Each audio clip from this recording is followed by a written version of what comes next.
आप सभी का स्वागत है। मेरा नाम पावनी है और आज हम कर रहे हैं एफआरओ एग्ज़ाम के लिए या जो UK PSC upper PCS paper आने वाला है उसके लिए कुछ इम्पॉर्टेंट एक एग्ज़ाम हुआ था दिसंबर में 2024 में यूके पीएससी के थ्रू। उसके सभी क्वेश्चंस को हम सॉल्व करेंगे और ये बहुत ज़रूरी हो जाता है जो आपका आने वाला 18 मई को पेपर है, उसके बाद में जो अपर पीसीएस का है उसके लिए। ठीक है, सो यहाँ पर पहला क्वेश्चन है कि संविधान संशोधन बिल पेश किया जाता है, ये कहाँ पेश किया जाता है? या तो देखिए लोकसभा में सिर्फ यहाँ नहीं होता है, राज्यसभा में भी नहीं होता, ये दोनों में पेश किया जा सकता है, या तो लोकसभा या फिर राज्यसभा, कहीं भी ये बिल पेश किया जा सकता है। फिर है स्वतंत्रता के संबंध में निम्न में से किसका उल्लेख भारतीय संविधान की प्रस्तावना में नहीं है? देखिए नहीं है ऐसे वर्ड्स को आपको करना है, देखना है। सो आप देखिए विश्वास का भी है, उपासना है, धर्म है, लेकिन वाक स्वतंत्रता ये नहीं है। ठीक है, तो हमारा उत्तर क्या होगा यहाँ पर? हमारा उत्तर होगा वाक स्वतंत्रता नहीं है। ठीक है, वाक स्वतंत्रता की जगह पर क्या है वैसे हमारे संविधान में?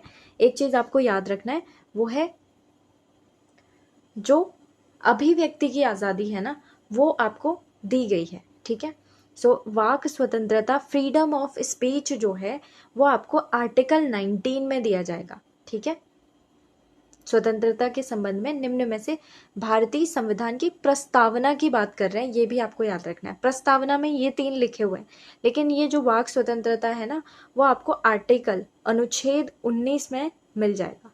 ठीक है, इसलिए ये वाला गलत हो रहा है। वैसे संविधान में ये लिखा है, लेकिन आंसर प्रस्तावना में नहीं है पूछा गया है, तो वाक स्वतंत्रता नहीं है। ठीक है, जो एक्सप्रेशन है ना, एक्सप्रेशन उनके साथ साथ एक्सप्रेशन भी है प्रस्तावना में। ठीक है, ये आपको याद रखना है। दूसरा, जम्मू एंड कश्मीर पुनर्गठन अधिनियम जो है वो कौन सी तिथि में एवं वर्ष में पारित हुआ था? सो कौन सी तिथि थी? वो थी आपके, जैसे इसमें तो आप इनको एलिमिनेट कर सकते हो, 2024 में तो बिल्कुल नहीं हुआ है, आप साल से ही इसे एलिमिनेट कर सकते थे। तो 2019 में हुआ था 5 अगस्त। अब अगले बार के लिए आपको याद रखना है। ठीक है, फिर है 2022 में उत्तराखंड राज्य में कौन सा विधानसभा चुनाव हुआ था? ये कौन सा था? 5वां था। ठीक है, याद रखना है 5वां था। भारत सरकार के एक संसदीय चुनाव आयोग को बहु सदस्यीय, एक सदस्य, ठीक है, संसदीय नहीं, याद रखना है। पहले एक सदस्यीय चुनाव आयोग था, फिर बहु सदस्यीय चुनाव आयोग बन गया था वो। ठीक है, इसको कब परिवर्तित किया था? देखिए इसका जो एक्ट आया था ना, वो 1989 में आया था। ठीक है, ध्यान दीजिए। इसका उत्तर क्या होगा वैसे? इसका उत्तर होगा 1993। ठीक है, 1993 में बहु सदस्यीय चुनाव आयोग बन गया था। लेकिन इसके बारे में कुछ कुछ बात बता रही हूँ। 1989 में जो है इसका एक्ट आ गया था। पहले इसको एक सदस्य से बहुसदस्यीय बना दिया गया था 1990 में इस एक्ट के तहत। फिर उसके बाद इसे दोबारा एक सदस्यीय बनाया गया, और फिर जब अगली बार बनाया गया तो फिर 1993 में इसको फिर पूरी तरीके से परमानेंटली बहुसदस्यीय बना दिया गया है, और तब से यही चलता आ रहा है। जब पूछेंगे पहली बार कब बनाया था ना, तो ये इस एक्ट के तहत बनाया था पहली बार, फिर उसके बाद चेंज किया दोबारा, फिर उसके बाद कब बनाया परमानेंटली? 1993 में। ठीक है, और यहाँ पे 89 जो है वो ऑप्शन में ही नहीं था, तो इसीलिए हमारा आंसर कौन सा बनेगा? ए। ठीक है, निम्न में से कौन सा समवर्ती सूची का विषय नहीं है? नहीं है पूछा है। ठीक है, सो समवर्ती सूची का विषय देखिए सामाजिक सुरक्षा होती है, इसमें आर्थिक और सामाजिक योजना भी होती है, विवाह और विवाह विच्छेद भी होता है। लेकिन जो ये जीव जंतुओं और नौकाओं पर कर है ना, वो समवर्ती सूची में नहीं है, ये असल में है आपके राज्य सूची में। ठीक है, राज्य वाली सूची में है, यानी कि जो स्टेट गवर्नमेंट्स हैं वो इसे देखती हैं। राज्य सूची कौन सी है वैसे? दूसरे नंबर की जो लिस्ट है ना, वो है। सो आपको लिस्ट भी पढ़ के जानी है। इनसे रिलेटेड जो है एक शेड्यूल है, यानी कि सूची कौन सा है? शेड्यूल 7 की हम बात कर रहे हैं, जिसमें ये समवर्ती सूची, केंद्रीय सूची, राज्य सूची ये दी हुई है। ठीक है, निम्नलिखित में से कौन सा दर्रा अरुणाचल प्रदेश को म्यांमार से जोड़ता है? तो देखिए, जो अरुणाचल प्रदेश को जोड़ता है ना, वो कौन सा है आपका? ध्यान रखना है, म्यांमार की बात हो रही है और अरुणाचल प्रदेश की बात हो रही है। तो म्यांमार में आपको नाथुला तो सिक्किम में मिलेगा, ठीक है, ये हम पढ़ते हैं। और जो बॉमडिला है, इसमें और इसमें आप कंफ्यूज कर सकते थे, लेकिन आपको याद रखना है ये दिहांग दर्रा है जो कि म्यांमार को जोड़ता है।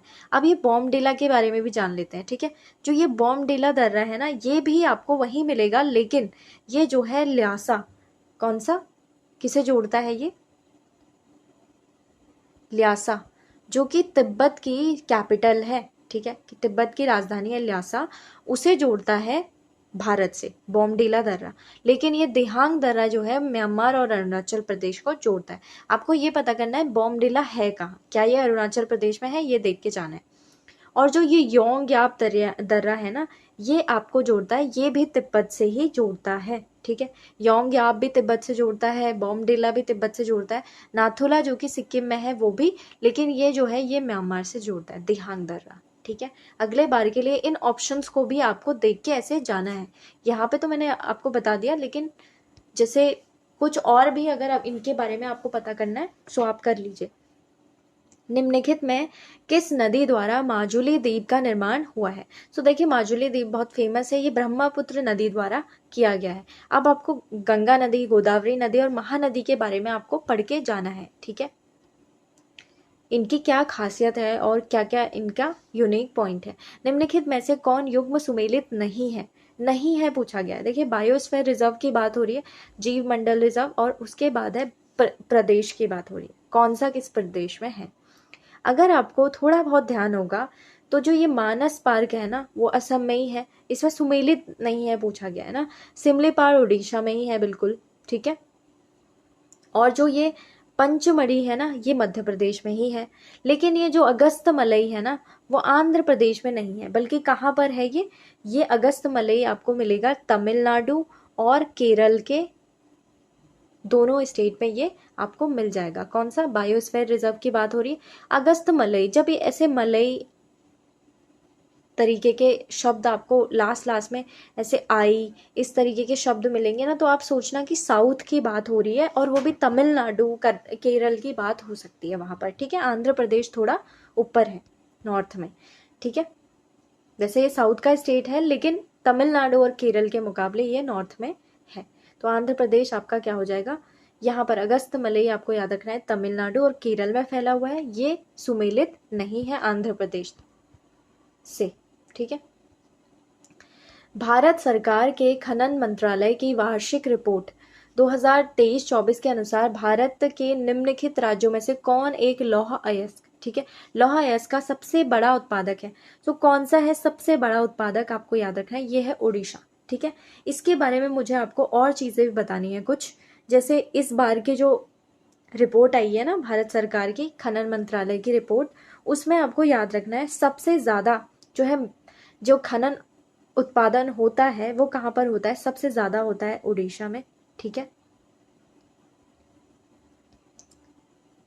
सबसे ज्यादा होता है उड़ीसा में, फिर होता है कहाँ पर? छत्तीसगढ़ में, फिर होता है छत्तीसगढ़ में, और फिर होता है राजस्थान में, फिर होता है एक साउथ का स्टेट है, कौन सा? कर्नाटक। ठीक है, तो पहले तीन आपको याद रखने हैं। इस बार का जो खनन मंत्रालय की रिपोर्ट आई है ना 2024-25 में जो आई है, उसमें लगभग उत्पादन जो है वो 7 राज्य, बड़े राज्य जो है 7 करते हैं, लेकिन सबसे पहला कौन सा है? उड़ीसा करता है, जो कि लगभग आपका 44% जो है उसका कंट्रीब्यूशन है उड़ीसा का। ठीक है, मिनरल प्रोडक्शन में, खनन में उड़ीसा सबसे नंबर 1 है, 44% है। देखिए, 50% का मार्क नहीं है, याद रखना है 44% के आसपास है। ऐसे दे सकते हैं ना 50% करता है या नहीं। ठीक है, और एक चीज और याद रखनी है आपको कि जो भारत है, कौन सा हमारा भारत, वो एल्यूमिनियम यानी कि एल्यूमिनियम लिखते हैं ना, एल्यूमिनियम, इसमें जो है दूसरे स्थान पर है। पहले स्थान पर कौन है? चीन है। और दूसरे स्थान पर हमारे प्रोडक्शन में कौन है? भारत है। ठीक है। और एक और आप याद रख सकते हैं, जो लौह अयस्क है ना, कौन सा? लौह अयस्क, जिसमें पूछा है, यहाँ पे तो राज्यों के बारे में पूछा था जिसमें उड़ीसा सबसे फर्स्ट है, लेकिन वैसे पूरे विश्व में कौन है लौह अयस्क को सबसे ज़्यादा उत्पादित करने वाला? वो है ऑस्ट्रेलिया। ठीक है, ऑस्ट्रेलिया। ये सब खनन मंत्रालय की रिपोर्ट है। ठीक है, 2024 में नवंबर या फिर दिसंबर में, यानी कि करंट अफेयर की न्यूज़ है। ठीक है, ये है। और जो भारत है ना, हमारा भारत, वो लौह अयस्क उत्पादन करने में चौथे नंबर पर है। ठीक है, ये भी आपको थोड़ा बहुत काम आ जाएगा। अगला है, निम्नलिखित में से कौन युग्म सही सुमेलित नहीं है? आपको याद रखना है कौन सा युग्म सही सुमेलित नहीं है, पूछा गया। ठीक है, इसमें क्या है? क्योटी मध्य प्रदेश में है। हिरनी जो है वो कर्नाटक में नहीं है। ठीक है, हिरनी आपको याद रखना है, जलप्रपात कर्नाटक में नहीं है। इसके बारे में मैं आपको और बता दूंगी। ठीक है, जो दूध सागर है वो गोवा में है, और मीन मुट्टी जो है वो केरल में ही है। ठीक है, कौन सा? दूध सागर गोवा में है, मीन मुट्टी केरल में है, और क्योटी मध्य प्रदेश में है। हिरनी जो है वो कर्नाटक में नहीं है। एक बार आप इसे सर्च कर लीजिए कि आखिर ये हिरनी जलप्रपात कहाँ पर स्थित है। ठीक है, निम्नलिखित क्षेत्रों में से कौन टोडा जनजाति का मूल निवास क्षेत्र है? ठीक है, टोडा जनजाति कहाँ पर मिलती है? नीलगिरी पहाड़ियों में मिलती है। ठीक है, जैंतिया में कौन सी होती है? अब गारो खासी जैंतिया, वहां पर जैंतिया मिलेंगी। जौनसार पहाड़ियों में जौनसारी मिलते हैं। गारो पहाड़ियां भी मेघालय में है। याद रखना है, जैंतिया और गारो ये दोनों मेघालय में है। ठीक है, और जो नीलगिरी है वो स्टेट्स में फैला हुआ है, जैसे तमिलनाडु, केरल, कर्नाटक, वहां पर फैला हुआ है। वहां पर टोडा जनजाति आपको मिलेगी। ठीक है, भारत की राष्ट्रीय जनसंख्या नीति निम्नलिखित में से किस वर्ष प्रारंभ की गई थी? तो देखिए, जनसंख्या नीति कब आई थी? 2000 में आई थी, सन 2000 में। ठीक है, और इससे आपको याद रखना है, ये इस नीति के मुताबिक जो है हमारा जो उद्देश्य है वो हमें करना है, कुछ स्टेबल पॉपुलेशन करनी है। कौन सा? 2045 तक। ठीक है, 2045 तक याद रखना है। जो 14वां क्वेश्चन है वो है, भारत की पहली पानी के नीचे अंडर वाटर चलने वाली मेट्रो की शुरुआत जो है किस राज्य ने की थी? तो ये पश्चिम बंगाल ने की थी। ऐसे ही ना आपको करंट अफेयर पढ़ के जाने हैं। ठीक है, कि अगर भारत की पहली कुछ हो रहा है वो सारे आपको पढ़ के जाने हैं। ठीक है, नेक्स्ट है हमारे पास क्वेश्चन, कौन सा? 15वां है। इसमें है, हिंदी में देखते हैं इसे। भारतीय पुरुष टीम ने किस देश को हराकर एशियाई चैंपियन ट्रॉफी हॉकी 2024 जीती है? तो हमने किसको हराया था? किसको हराया था? चीन को हराया था। ठीक है, इसीलिए ये पूछा गया था। जब भी चीन और भारत के कहीं पर ऐसी कॉन्फ्लिक्ट में या राइवलरी चल रही होगी ना, उसको ध्यान में रख के जाना है। ठीक है, सेबी की प्रथम महिला अध्यक्ष कौन है? सेबी ऐसे लिखते हैं, सेबी की प्रथम महिला अध्यक्ष कौन है? माधुरी पुरी बुच। ठीक है, ऐसे ही अगर कोई प्रथम महिला अध्यक्ष या फिर कुछ कमेटी बनती है जिसमें महिलाएं जो है योगदान दे रही है, तो वो आपको करके जानी है करंट अफेयर्स में। ठीक है, 17, भारत में पहली बार सकल पर्यावरणीय उत्पाद सूचकांक जीईपी निम्नोक्त में से किस राज्य ने शुरू किया था? तो किसने किया था? ये हमारे उत्तराखंड ने ही किया था। ठीक है, इसके बारे में आपको सब कुछ पढ़ के जाना है। मैंने करंट अफेयर में इसके बारे में सब कुछ कवर किया हुआ है, आप देख सकते हैं। करंट अफेयर्स की जो प्लेलिस्ट है ना, इसी चैनल पे आपको मिल जाएगी। इसके बारे में हमने उस पर बात की है। ठीक है, कब ये लागू हुआ था? इसमें ना एक जीईपी सूचकांक तो जो 2024 में आया है, लेकिन जो जीईपी था उत्पाद जो है वो पहले ही आ गया था, वो 2021 के टाइम पे आपको दिखेगा। ठीक है, सो वो सब हमने जिक्र उसमें किया हुआ है। 18 सितंबर 2024 में श्रीलंका के राष्ट्रपति के रूप में कौन चुना गया है? जो हमारे पड़ोसी राष्ट्रपति या फिर प्राइम मिनिस्टर बनते हैं ना, वो भी आपको देख के जाना है। तो ये कौन बने श्रीलंका के राष्ट्रपति? अनुरा कुमार दिसानायके। ठीक है, अनुरा कुमारा दिसानायके। फिर है उत्तराखंड उच्च न्यायालय में पहली मुख्य न्यायाधीश कौन है? तो ये कौन थी? रीतू बहारी मैम थी। अभी पहली मुख्य न्यायाधीश ना, ये वाला क्वेश्चन रिपीटेड है, ये पहले पीसीएस में भी पूछा जा चुका था, अभी दिसंबर वाले पेपर में भी यूके पीएससी ने इसको रिपीट किया है। ठीक है, अगस्त 2024 में इंद्रमणि बडौनी स्मृति सम्मान को निम्नोंक में से किन्हें सम्मानित किया गया? इंद्रमणि बडौनी जो है स्मृति सम्मान किसको मिला है? ये मिला है आपके नरेंद्र सिंह नेगी जी को। ठीक है, नरेंद्र सिंह नेगी जी को। आपको पता होगा ये क्या है? एक सिंगर है, गायक है। और 31 जो है भारत की एकीकृत भुगतान इंटरफेस यूपीआई, ठीक है, सुविधा को स्वीकारने वाला पहला यूरोपीय देश कौन सा है?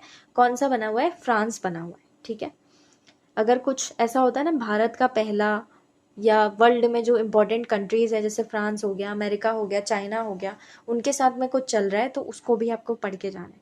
वर्ष 2024 में प्रथम विज्ञान रत्न पुरस्कार किन्हें दिया गया है?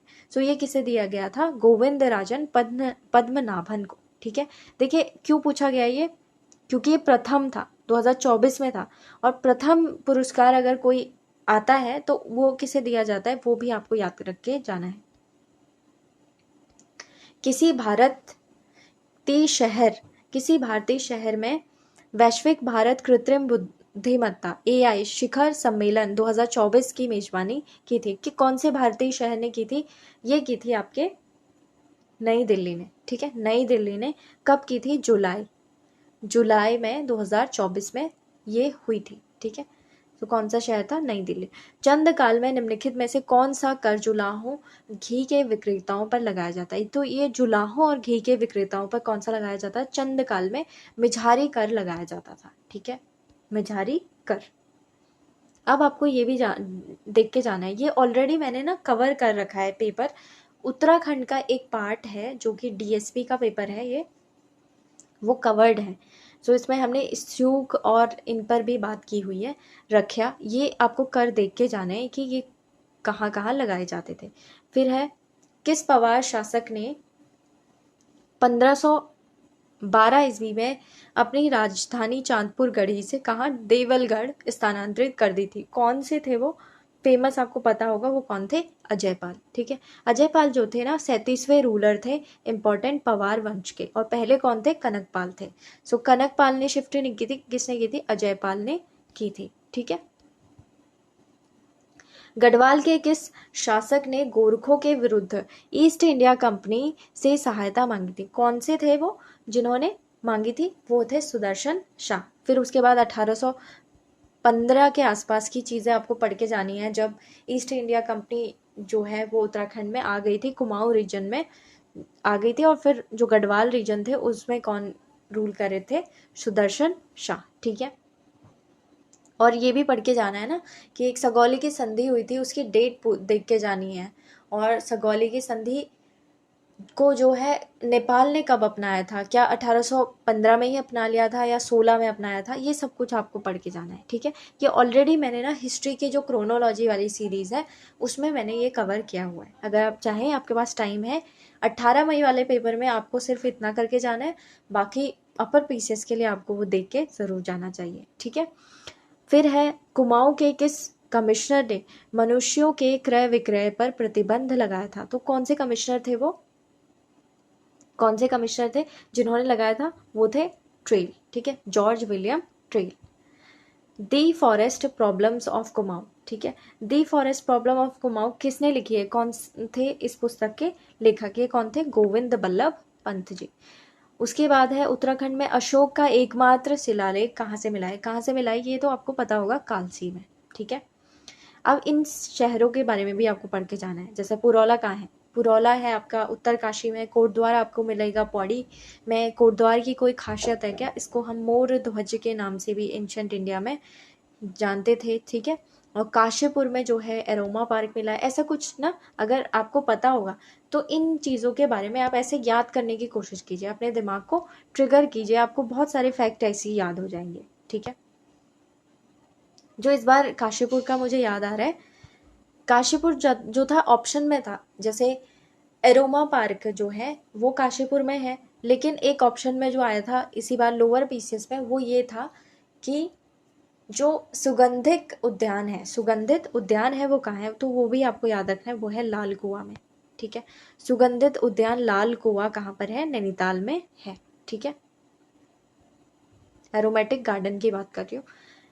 नेक्स्ट क्वेश्चन जो है हमारे पास वो है तिलारी कांड के नाम पर प्रसिद्ध जो घटना है 1930 में हुई थी ये, और ये टाइम आपको याद रखना है। तिलारी कांड कब हुआ था, 30 मई 1930 में। तिलारी के मैदान में उपस्थित जन समूह पर गोली चलाने का आदेश किसने दिया था, तो ये कौन थे, चक्रधर जुयाल थे जिन्होंने दे दिया था आदेश। ठीक है, उसके बाद है भाषाविद पीटर जॉलर। ठीक है, याद रखना है पीटर जॉलर कौन है, एक भाषाविद है। अगली बार इनका प्रोफेशन पूछा जा सकता है। पीटर जॉलर कौन है, भाषाविद है। उत्तराखंड के किस स्थानीय भाषा के शोध कार्य किया है इन्होंने। ठीक है, कौन सी भाषा पर इन्होंने काम किया है, वो है बंगानी भाषा पर। ठीक है, बंगानी जो आपको मिलेगी उत्तरकाशी वाले इलाके में आपको मिल जाएगी। उत्तरकाशी जो हिमाचल प्रदेश का जो बॉर्डर इलाका है ना, वहां पर आपको ये भाषा बोलने वाले लोग आपको मिलेंगे। ठीक है, गणिका नाटक और गणराज वंश काव्य के लेखक कौन थे, ये कौन थे, फेमस मौला राम जी, मौला राम। ठीक है, जौनसारी जनजाति में किस देवता को महासु के रूप में पूजा जाता है, कौन से देवता है वो है महासु देवता। कौन थे, शिव थे। ठीक है, शिव को ही महासु देवता के नाम से जाना जाता है। निम्नलिखित में कौन सुशीर वाद्य यंत्र नहीं है, देखिए नहीं है पूछा गया है, तो तुरही है। ठीक है, और नागफनी भी होता है, मुरली भी होता है। झांझ जो है एक सुशीर वाद्य नहीं है। ठीक है, झांझ आपको याद रखना है, ये सुशीर वाद्य नहीं है। और अगली बार के लिए ना सभी आपको वाद्य यंत्र देख के जाने। ठीक है, इनके बारे में क्वेश्चन बहुत पूछे जा रहे हैं, अब आर्ट एंड कल्चर से बहुत सारे क्वेश्चन आने लगे। और ये जो है ना, ये रिपीटेड क्वेश्चन है, EOTRO में पूछा गया था 2023 के पेपर में, इसलिए आपको देख के जाने। जो नए क्वेश्चन पूछे जा रहे हैं ना, उनको सबको पढ़ के जाना है आपको इस बार। ठीक है, कुंजापुरी, सुरकंडा देवी, चंद्रबदनी नामक 3 सिद्ध पीठे उत्तराखंड में किस जिले में है, तो आपको पता होगा। अगर आपको कुंजापुरी नहीं पता, सुरकंडा देवी नहीं पता, चंद्रबदनी आपको पता होगा, ये कहाँ है, टिहरी में है। ठीक है, टिहरी में ही ये पढ़ते हैं, सभी सिद्ध पीठे हैं ये, तो वैसे आपको पता होना चाहिए ये सब, सो टिहरी में पढ़ते हैं। फिर है हमारे पास कौन सा, सूची 1 को सूची 2 से मिलाना है। तो यहाँ पर टेम्पल्स यानी कि महादेव टेम्पल दिया हुआ है, मंदिर दिए हुए हैं, उनको मिलाना है। देखिए इसको हम थोड़ा बहुत ना एलिमिनेशन से करने की कोशिश करते हैं। ठीक है, हमको क्या पता होगा, ज्यादातर आप देखिए हमको पता ज्यादातर रहता है कौन सा, कमलेश्वर महादेव। अगर आपने पढ़ा होगा ना, ये याद रहना चाहिए क्योंकि रिपीटेड क्वेश्चन है, बहुत बार पूछा गया है। कमलेश्वर महादेव टेम्पल है श्रीनगर का। ठीक है, श्रीनगर का है। श्रीनगर कहाँ पर है, पौड़ी में है। और श्रीनगर अगर आप देखते हैं ए से कितना हमारा मैच कर रहा है, ए से हमारा क्या होना चाहिए, 3 मैच होना चाहिए, तो ये बी में है और एक इसमें है, तो यानी कि सी और ए हमारा रॉन्ग हो गया। ठीक है, तो या तो हमारा आंसर क्या हो सकता है, बी हो सकता है या फिर डी हो सकता है। ठीक है, अभी कमलेश्वर से हमें पता चल गया था ये कहाँ पर है, महादेव टेम्पल श्रीनगर में है। और एक अगर आपको और याद रहता होगा तो आपको पता होगा बालेश्वर मंदिर जो है वो कहाँ है, चंपावत में है। ठीक है, इससे देखते हैं अभी बालेश्वर मंदिर से डी का क्या मैच होना चाहिए, 2 मैच होना चाहिए, तो देखिए वो सिर्फ इसी में ही है। ठीक है, तो हमारा आंसर क्या हो गया, बी हो गया, ये भी हमारा नहीं होगा। सो हमारा आंसर क्या बन गया, बी हमारा आंसर बन गया। और यहाँ पर देखिए आपको ये दोनों नहीं भी पता था, फिर भी हमारा आंसर निकल रहा था। सो एग्जामिनर ऐसे ही सेट करेंगे, आपको कोई भी ऐसा नहीं देंगे मंदिर, या फिर कोई भी क्वेश्चन ऐसा नहीं पूछेंगे जो कि ज़्यादातर बच्चों ने नहीं देखा हो। ठीक है, अगले बार के लिए आपको याद रखना है, जो मृत्युंजय मंदिर है ना वो कहाँ पर है, द्वाराहाट में है। और जो रघुनाथ मंदिर है वो कहाँ पर है, देवप्रयाग में है। और कई लोगों को जो उसी रीजन से पढ़ते होंगे, जैसे कोई देवप्रयाग से होंगे, उनको तो पता ही होगा कि रघुनाथ मंदिर कहाँ है, देवप्रयाग में है। ठीक है, सो इस तरीके से भी आप कर सकते हैं। ठीक है, एलिमिनेशन से जाना है आपको। निम्नलिखित पर्वतारोहियों में से कौन उत्तराखंड से नहीं है? सो कौन नहीं है? पर्वतारोही चंद्रप्रभा इतवाल है, हर्षवंती बिष्ट है, और जो लवराज धर्मसक्तु है वो भी है। लेकिन अरुणिमा सिन्हा ना, आपको याद रखना है, ये उत्तर प्रदेश से है। ठीक है, उत्तर प्रदेश से। सो ये हमारा आंसर हो जाएगा सी। 38 है उत्तराखंडी अलकनंदा नदी। ठीक है, अलकनंदा नदी उत्तराखंड के किन जिलों से होकर बहती है? कितने जिलों से होकर बहती है? तो नंबर बताना है आपको, कितने जिलों से होकर बहती है। ठीक है, सो ये 3 जिले हैं। सो कितने उससे जा रही है? 3 से जा रही है। अलकनंदा नदी 3 जिलों से होकर जाती है। ये आपको मैप पढ़ के जाना है। ठीक है, अलकनंदा नदी, भागीरथी नदी, सबके मैप आपको देख के जाने हैं कि कौन कहाँ से गुजर रही है। और ये ऑलरेडी मैंने आपके इसी चैनल पर मैप के थ्रू आपको बहुत सारे PYQs ऑलरेडी हम सॉल्व कर चुके हैं। VPDO और वीडियो का पेपर भी इसी में सॉल्व है। ठीक है, सो वो भी आपको थोड़ा ध्यान में रखना है, उनको भी आप पढ़ के जाइए। जनसंख्या 2011 के अनुसार सर्वाधिक लिंगानुपात वाले जिलों के युग्म को चुनिए। सो सर्वाधिक लिंगानुपात कहाँ पर था? अल्मोड़ा में और पौड़ी गढ़वाल में। सेंसस हमने ऑलरेडी एक वीडियो में कवर कर लिया है, उसे भी आप देखिए, उसी से ये क्वेश्चन सारे बन रहे हैं। अल्मोड़ा और पौड़ी गढ़वाल जनगणना हमने पढ़ ली है। ठीक है, ब्रिटिश शासन के दौरान गढ़वाल क्षेत्र में उच्च जनसंख्या वृद्धि। ठीक है, उच्च जनसंख्या वृद्धि निम्नलिखित में से किस एक से प्रभावित हुई थी? सो नेपाली शासकों के दबाव से नहीं, बंजारों के द्वारा पुनः रूप निवेशीकरण से, ये भी नहीं है। ये असल में हुई थी जो कृषक समुदाय थे ना, उनकी वापसी के कारण जो है उच्च जनसंख्या वृद्धि हो गई थी ब्रिटिश काल के दौरान। कहाँ पे? गढ़वाल में। ठीक है, याद रखना है, इसका आंसर है कृषक समुदायों की वापसी के कारण। रूपिन और सुपिन जो है ये घाटियां निम्नलिखित में से किस नदी का ऊपरी जल ग्रहण क्षेत्र बनाती हैं? तो रूपिन सुपिन आपको पता होगा कि किसकी जो इम्पोर्टेंट सहायक नदी है वो किसकी है? टूंस नदी की, तो इन्हीं का ही बनाती है। अब आपको देख के जाना है, ये अगलार नदी कहाँ बहती है? सोंग नदी आपको पता होगा देहरादून में बहती है। बौर नदी कहाँ बहती है? ये आपको देख के जाना है। ठीक है, अगला है 42। इसमें है भारत के भूस्खलन एटलस। ठीक है, जो कि इसरो द्वारा दिया गया था 2023 में। भूस्खलन जोखिम विश्लेषण के अनुसार उत्तराखंड के निम्न में से किस जिले का भूस्खलन घनत्व सर्वाधिक है? सो कौन से जिले का है वो आपको याद रखना है, वो रुद्रप्रयाग का है। ठीक है, सबसे ज़्यादा यहाँ पर घनत्व ज़्यादा है, जहाँ पर ज़्यादा से ज़्यादा कम एरिया में, मान लीजिए 1 किलोमीटर के दायरे में बहुत सारी लैंडस्लाइड जो है भूस्खलन हो जाती है। फिर है उत्तराखंड में निम्नलिखित वृक्षों में से कौन सा प्रायः लकड़ी के बर्तन मुख्यतः डोंको, ठेकी एवं हड़प्पिया, ठीक है, बनाने में प्रयुक्त किया जाता है? तो कौन सा यूज होता है? वो होता है गेठी। ठीक है, गेठी का वृक्ष यूज होता है।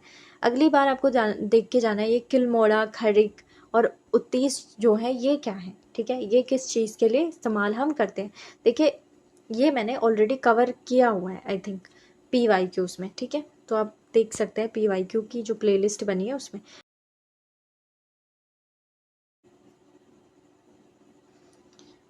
अगला प्रश्न है, वर्ष 1903 का जो हैजा आघात हुआ था, हैजा आघात याद रखना है 1903 में हुआ था, ये पूछा जा सकता है। निम्नलिखित नगरों में से किससे संबंधित है? तो ये है अल्मोड़ा से संबंधित। ठीक है, सो ये पूछा जा सकता है कि हैजा आघात जो है वो कब हुआ था? 1903 में हुआ है। फिर है उत्तराखंड के कुल भौगोलिक क्षेत्रफल का वर्ष 2023 में कितने प्रतिशत कुल बोया गया क्षेत्र था? सो याद रखना है, ये कितना था? लगभग 15% था। ठीक है, कुल बोया गया क्षेत्र 2023 की बात कर रहे हैं। इस बार का जो इकोनॉमिक सर्वे आएगा ना, उसमें जितना एग्रीकल्चर यानी कि कृषि को लेकर कुछ डेटा होगा वो आपको देख के जाना है। मैंने इकोनॉमिक सर्वे भी उत्तराखंड का जो है वो कवर किया हुआ है, वो भी आप देख सकते हैं। ठीक है, निम्न में से कौन सा युग्म सही सुमेलित नहीं है? कौन सा नहीं है सही सुमेलित? देखिए, राजीव गांधी साहसिक खेल अकेडमी टिहरी में ही है, और जो ये उत्तराखंड का भाषा संस्थान है ना, ये आपको याद रखना है, ये सही सुमेलित नहीं है, बेसिकली ये नहीं है, याद रखना है। ये भाषा संस्थान कहाँ पर है? ये नैनीताल में नहीं है, ये कहाँ पर है? देहरादून में है। ठीक है, देहरादून में ये भाषा संस्थान ने ना इस बार बहुत सारे जो हैं पुरस्कार दिए हुए हैं और सम्मान दिए हुए हैं, वो आप सब पढ़ के जाने हैं, वो हमने कवर किया है ऑलरेडी करंट अफेयर वाली वीडियो में। ठीक है, नहीं है, नैनीताल में नहीं है, भाषा संस्थान देहरादून में है। तो अगले बार के लिए आपको याद रखना है, उत्तराखंड प्रशासनिक अकादमी यानी कि ATI जो है वो नैनीताल में है, और नेहरू पर्वतारोहण संस्थान कहाँ पर है? उत्तरकाशी में है। ठीक है, उत्तराखंड पर्यटन नीति 2023 के लक्ष्य के अनुसार निम्नलिखित में से कौन सा या से कथन सही है या है? ठीक है, जो कौन सा है, देखिए पर्यटन नीति ना, इसे देखना है आपको।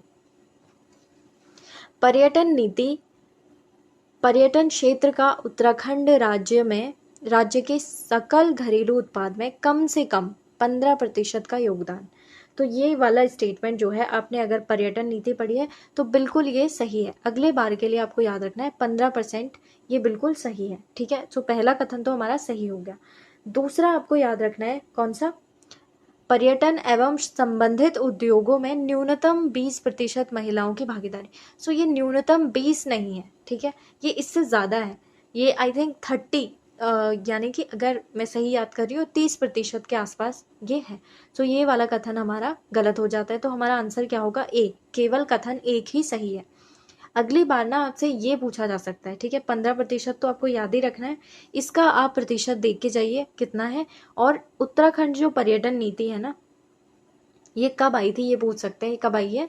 जो अभी रिसेंट की है वो 2023 में आई हुई है। ठीक है, तो जब भी कोई पॉलिसी उत्तराखंड की आती है ना, तो उसके बारे में आपको उसके फीचर्स को देख के जाना है, क्या क्या उसके इम्पॉर्टेंट कैरेक्टरिस्टिक्स और फीचर्स हैं, यानी कि उसका उद्देश्य क्या है, कितना उसके टारगेट्स बने हुए हैं। ठीक है,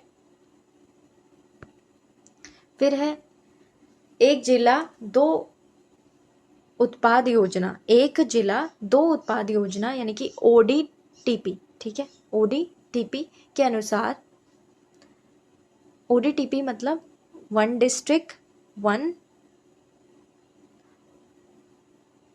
डिस्ट्रिक्ट, ODTP है ना, one district two product, ODTP। ठीक है, वन डिस्ट्रिक्ट टू प्रोडक्ट, और इसे हिंदी में ऐसे बोलते हैं एक जिला दो उत्पाद योजना के अनुसार निम्नलिखित में से कौन सा युग्म सही सुमेलित नहीं है, पूछा है। ठीक है, सो देखिए नहीं है करके पूछे जा रहे हैं, यानी कि आपको 2-3 याद हो तब आप थोड़ा बहुत एलिमिनेशन से निकाल पाएंगे।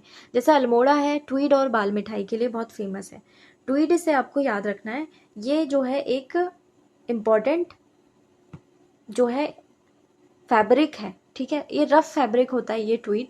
ठीक है, थोड़ा बहुत आपको इसका आइडिया ऐसे रखना है कि ये ट्वीड है क्या आखिर। ठीक है, रफ फैब्रिक होता है। और दूसरा देहरादून का बेकरी उत्पाद है वो मशरूम है, ये बिल्कुल सही है। हरिद्वार का जो है ना, ये गलत दिया हुआ है, हर्बल उत्पाद नहीं है, इसका है आयुर्वेदिक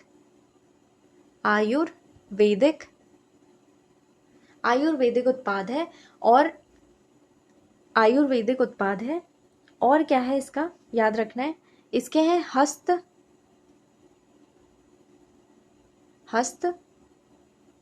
शिल्प। ठीक है, हस्त शिल्प जो बने हुए हैं, मतलब हाथों से बनाए गए जो प्रोडक्ट्स होते हैं, उत्पाद होते हैं वो, और आयुर्वेदिक उत्पाद, इसके लिए हरिद्वार है। ठीक है, ODTP में याद रखना है ये वाला, ये बार बार पूछा गया क्वेश्चन है। तो हमारा जो सुमेलित नहीं है ना, वो ये नहीं है। और बागेश्वर का याद रखना है, ताम्र शिल्प और उत्पाद और मडवा बिस्कुट यहाँ के हैं। ठीक है, इनको आपको याद करके जाना है जो सही है, और हरिद्वार को तो आपको याद ही रखना है, आयुर्वेदिक उत्पाद और हस्तशिल्प के लिए है। निम्न कथनों पर विचार कीजिए। महिला उद्यमी विशेष प्रोत्साहन योजना, ठीक है, ये वाली योजना उत्तराखंड में 15 अगस्त 2018 को प्रारंभ हुई है। असल में ना ये 2018 में नहीं, ये 2017 में प्रारंभ हो गई थी। ठीक है, अब इसकी डेट आपको देख के जानी है और ईयर तो आपको देखना ही है। ये क्या है, साल 2017 में ये प्रारंभ हुई थी महिला उद्यमी विशेष प्रोत्साहन। तो देखिए अगर ये वाला हमारा स्टेटमेंट गलत है ना, तो ये भी जा रहा है हमारा, ये भी जा रहा है और ये भी जा रहा है। हमारे पास बचता सिर्फ एक ही ऑप्शन है जो कि केवल 2 और 3 ही सही है। ठीक है, अब हम अगले बार के लिए पढ़ लेते हैं कि 2 और 3 कौन सा है। इस योजना का जो उद्देश्य है सूक्ष्म और लघु उद्योगों के क्षेत्र में महिलाओं की पर्याप्त भागीदारी सुनिश्चित करना है। ठीक है, तो आपको याद रखना है ये बिल्कुल सही स्टेटमेंट कथन है। यह योजना जो है महिला उद्यमियों को स्थिर पूंजी निवेश का 25% अधिकतम 25 लाख रुपए का जो पूंजीगत उपादान दिया जाता है। ठीक है, उपादान मतलब कि एक तरीके से उनको ये प्रोवाइड किया जाएगा, क्या, कैपिटल इन्वेस्टमेंट प्रोवाइड किया जाएगा। ठीक है, तो ये 2 स्टेटमेंट बिल्कुल सही है। अगले बार के लिए आपको ये ध्यान में रखना है, कौन सा, 25% स्थिर पूंजी निवेश, अधिकतम 25 लाख का पूंजीगत उपादान। ठीक है, ये आपको याद रखना है। तो 2 कथन हमारे सही है, बी इसका आंसर होगा। फिर है 50, उत्तराखंड में गरीबी उन्मूलन और रोजगार संवर्धन हेतु चलाई जा रही निम्नलिखित विभिन्न योजनाओं में से कौन सम्मिलित नहीं है, पूछा गया। देखिए गरीबी उन्मूलन और रोजगार संवर्धन के लिए नहीं है। देखिए इंदिरा अम्बा भोजनालय है, गौरा देवी कन्याधन योजना भी है। ठीक है, और कौन सी नहीं है ये पूछा गया, शिल्पी ग्राम योजना भी है, लेकिन ये जो विशेष क्षेत्र विकास कार्यक्रम है ना, ये नहीं है। ठीक है, विशेष क्षेत्र विकास कार्यक्रम आपको याद रखना है, ये किसी और चीज के लिए है। बेसिकली ये जो है विकास कार्यों के लिए है, गरीबी उन्मूलन और रोजगार के लिए नहीं है। ठीक है, ये जो है एक पंचवर्षीय योजना के तहत हम लाए थे और वो भी आपको ध्यान रखना है कि विकास के लिए लाए थे। जैसे किसी और, जैसे विकास में क्या आ जाएगा आपका, सारे हेल्थ से रिलेटेड, एजुकेशन से रिलेटेड सारी चीज़ें आ जाएंगी। ठीक है, इंफ्रास्ट्रक्चर आएगा, यानी कि अवसंरचना वगैरह वो आएंगी। अब है हमारे पास 51वां क्वेश्चन। इसमें है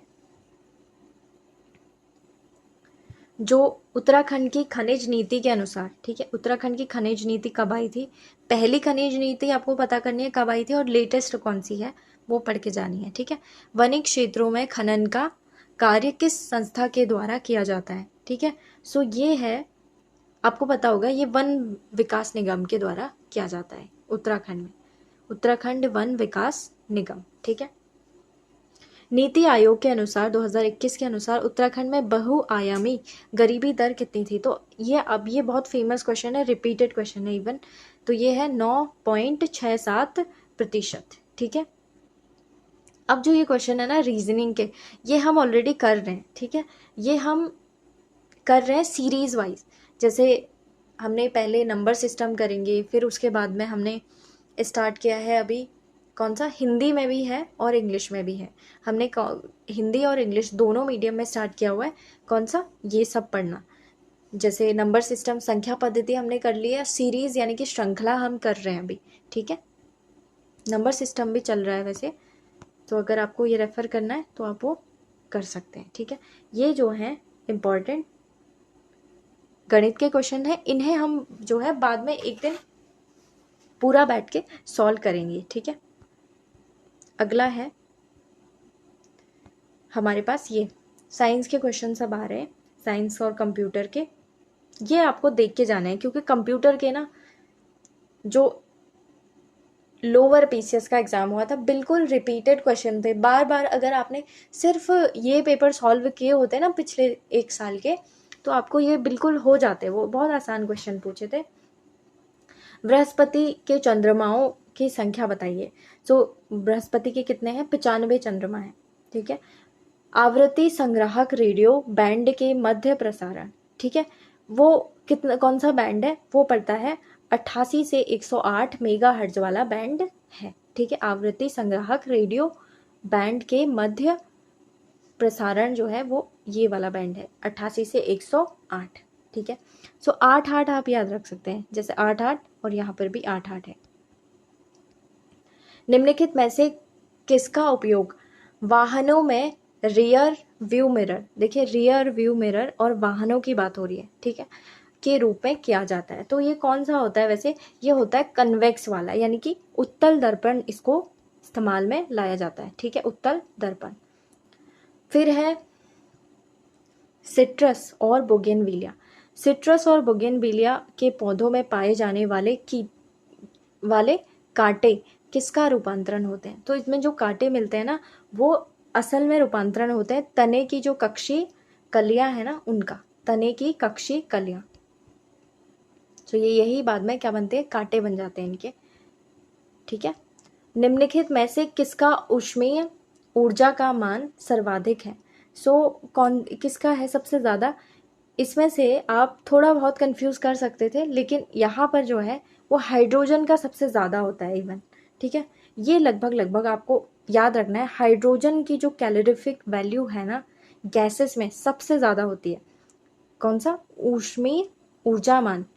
ये कितना होता है? लगभग 1.5 लाख किलो जूल पर किलोग्राम, ठीक है, यानी कि 1.5 लाख किलो जूल पर किलोग्राम जो है इसका जो है ऊष्मीय ऊर्जा का मान रहता है। तो ये बहुत है और इनके मुकाबले, ठीक है।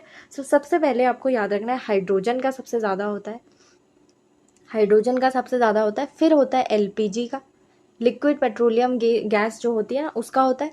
उसके बाद तीसरे नंबर पे जो आता है वो मीथेन आता है, ठीक है। ये मीथेन इसीलिए ऑप्शन में दिया गया था। तीसरे नंबर पे कौन सा है? मीथेन है। और चौथे नंबर पर आपको मिल जाएगा सीएनजी, जो कंप्रेस्ड नेचुरल गैसेस है ना, वो आपको यहाँ पर मिलेंगी। तो सबसे ज़्यादा किसका होता है? हाइड्रोजन का होता है, आपको याद रखना है। फिर है प्रेशर कुकर में पानी का क्वथनांक, याद रखना है। प्रेशर कुकर में पानी का क्वथनांक घट जाता है, बढ़ जाता है, वही रहता है, या फिर शून्य हो जाता है? देखिए प्रेशर कुकर का काम ही क्या होता है? किसी चीज़ को पकाना, ठीक है। तो उसके लिए क्वथनांक जो है वो बढ़ाना ही पड़ेगा, तो बढ़ जाता है, ठीक है। इसका क्या हो जाएगा? बढ़ जाता है।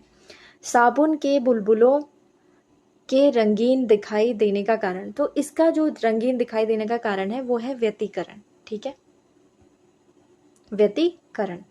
अगले बार आपको देखना है, इनके एग्जाम्पल देख के जाना है कौन कौन से, इनके विवर्तन का, अपवर्तन का, परावर्तन का, ऐसे ही जो पूछे जाएंगे ना, इनके उदाहरण पूछे जाएंगे कि विवर्तन के कारण क्या होता है, ठीक है। विंडोज़ 10 में डिफ़ॉल्ट रूप में कौन सा फाइल सिस्टम उपयोग किया जाता है, ठीक है। विंडोज़ 10 का जो है वो है न्यू टेक्नोलॉजी फाइल सिस्टम, याद रखना है, इसका है NTFS, new technology file system, NTFS, ठीक है। फिर है कौन वर्ल्ड वाइड वेब के जनक के रूप में जाने जाते हैं? तो कौन जाने जाते हैं वर्ल्ड वाइड वेब के? ये आपको याद रखना है, टिम बर्नर्स ली। ये ना क्वेश्चन रिपीटेड है, उसमें पूछा गया था टिम बर्नर्स ली ने क्या, किस चीज़ के जनक है, ये ऐसा पूछा था, और इस बार पूछ लिया कि वर्ल्ड वाइड वेब के जनक कौन है, तो उसका आंसर क्या है? टिम बर्नर्स ली, ठीक है। फिर है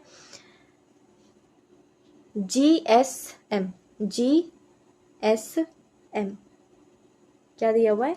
GSM में उपयोग की जाने वाली मुख्य तकनीक कौन सी है? GSM में जो उपयोग होती है ना, वो है आपकी ये टाइम डिवीजन मल्टीपल एक्सेस, ठीक है, TDMA, time division multiple access. क्यों? क्योंकि ताकि जो बैंड विड्थ है ना उसका एफिशिएंट यूज़ किया जा सके, इसलिए टाइम डिवीजन मल्टीपल एक्सेस हम मुख्य तकनीक के रूप में GSM में इस्तेमाल में लेके आते हैं, ठीक है। निम्नलिखित में से किस हड़प्पाई स्थल से जुते हुए कृषि भूमि का साक्ष्य मिलता है? जोता हुआ खेत कहाँ से मिला है? वैसे बेसिकली ये मिला हुआ है आपके कालीबंगन में। आपको कालीबंगन याद रखना है, और कालीबंगा यहाँ पे लिखा हुआ है, ऐसे बंगन बोलते हैं वैसे।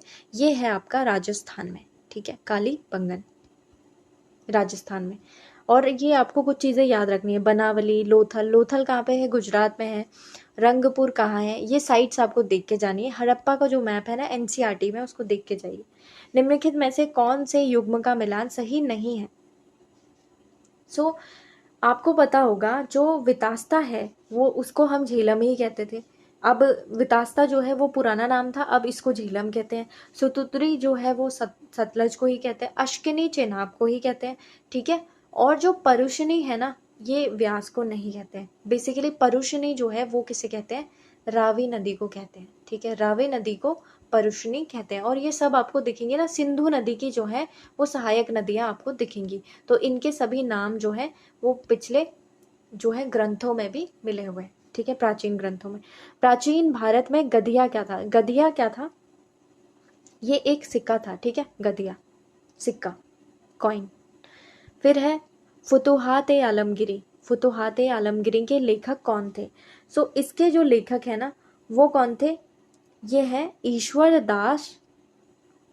दास नागर, ठीक है। इसके क्या है, ईश्वर दास नगर। और बाकी आपको ये भी देख के जाना है कि इन्होंने क्या कोई काम किया है, या ये लेखक हैं, या इनके फील्ड क्या है। अगर ये लेखक हैं तो इनकी कौन कौन सी किताबें हैं। देखिए ऑप्शन करने से ना काफ़ी आपको फ़ायदा होगा। जो ये ऑप्शन है ना साथ में दिए हुए, इनकी भी बुक्स आप पढ़ के जाएंगे। अगली बार ना यही पूछेंगे, जैसे इस बार पूछा था हमने, एक ऑप्शन में किया था ऑलरेडी, पन्ना लाल करके कस्टमरी लॉ ऑफ कुमाऊं उन्होंने दिया था, और वही लोअर पीसेस में पूछा है। तो वो ऑलरेडी पूछा गया था ऑप्शन में, ठीक है। सो इसलिए ये एग्जाम्पल्स आपके ज़रूरी हो जाते हैं, इनको भी करना, ठीक है। आंसर क्या है इसका, ईश्वर दास नागर। फिर है किस मध्यकालीन शासक के आदेश पर राज तरंगिनी का कश्मीर में फारसी में अनुवाद हुआ था? सो ये कौन थे जिनके शासक काल में हुआ था, ये थे जैनुल आबिदीन, ठीक है, जैनुल आबिदीन। इनको जो है वो बदशाह भी इनको कहते हैं, ठीक है, बदशाह, जैनुल आबिदीन। फिर उसके बाद है पुरंदर की संधि किनके मध्य हुई थी? सो ये पुरंदर की संधि हुई थी आपके शिवाजी और जय सिंह के मध्य, ठीक है। शिवाजी और जय सिंह के मध्य को आपको याद रखना है 11 जून को, 11 जून, और इसका ईयर इंपॉर्टेंट है 1665 में ये संधि हुई थी। कौन सी? पुरंदर की संधि 11 जून 1665 में। निम्नलिखित में से किस समाज सुधारक को लोकप्रियता के कारण लोकहितवादी के नाम से जाना जाता है? तो ये क्वेश्चन रिपीटेड है, ये यूपीएससी का भी क्वेश्चन है। तो ये है गोपाल हरि देशमुख, जिनको लोकहितवादी के नाम से जाना जाता है। फिर है 13 दिसंबर 1946 को संविधान सभा में ऐतिहासिक जो उद्देश्य प्रस्ताव किसने प्रस्तुत किया था? ठीक है, सो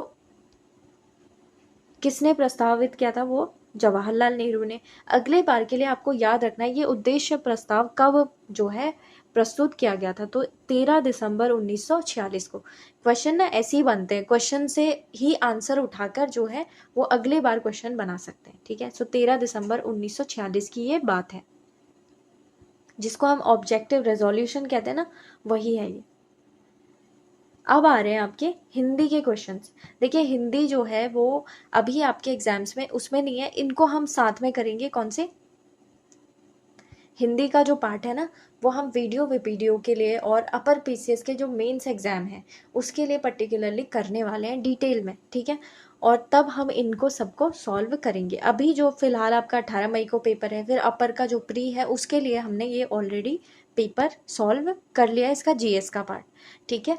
और आपको ये चीज़ें देख के जानी है। और इसके साथ साथ अगर आप 2024 के सभी क्वेश्चंस को सॉल्व करेंगे ना तो आधे क्वेश्चंस आपके वहीं से बनेंगे, और एटलीस्ट आप एलिमिनेट तो कर पाएंगे ऑप्शन को, ठीक है। और अगर आपको ये वीडियोस पसंद आती है तो प्लीज़ आप लाइक कीजिए, comment, share and subscribe. Thank you so much everyone.